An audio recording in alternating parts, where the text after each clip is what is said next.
Tatanong ko lang po sana kung gaano po kabigat yung pinasan na krus ng ating Panginoong Jesucristo.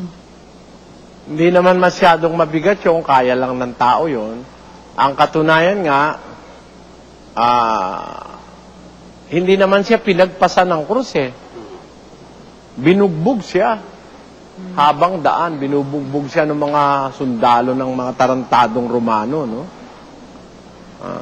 Ipinasan yun kay Simon Zelote. Basahin natin ang aklat ni Juan. Ganito nakasulat. Ito po ang sinasabi dito po sa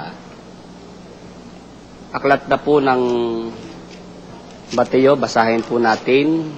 Ang nagpasan po ng krus ng ating Panginoong Hesus, 27 po at talatang 32. At paglabas nila'y kanilang nasa lubong ang isang taong taga Sirene na ang pangalay Simon. Ito'y kanilang pinilit na sumama sa kanila upang pasanin niya ang kanyang krus. Ayun. Kaya hindi yun ganong kabigatan. Actually, pinapasan nila yun sa iba eh. Hindi naman sa kanya ipinapasan eh. Pero basahin mo rin yung nasa Juan, kapatid namin. Yan naman po yung nasa Kapitulo 19 po ng San Juan, sa talatang 17. Kinuha nga nila si Jesus at siya'y lumabas, napasan niya ang krus, hanggang sa dakong tinatawag na dako ng bungo, na sa wikang Ebreo ay tinatawag na Golgota. Ayun.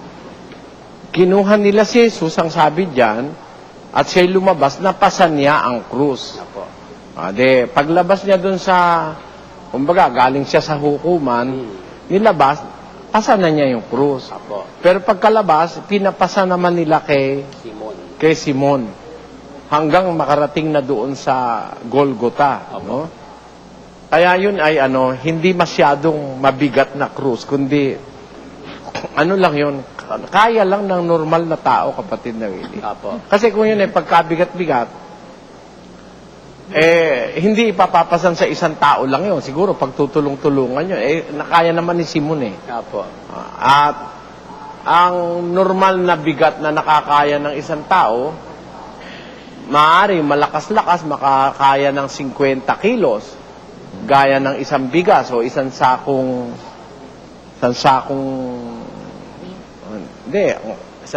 asukal, 50 kilos yun.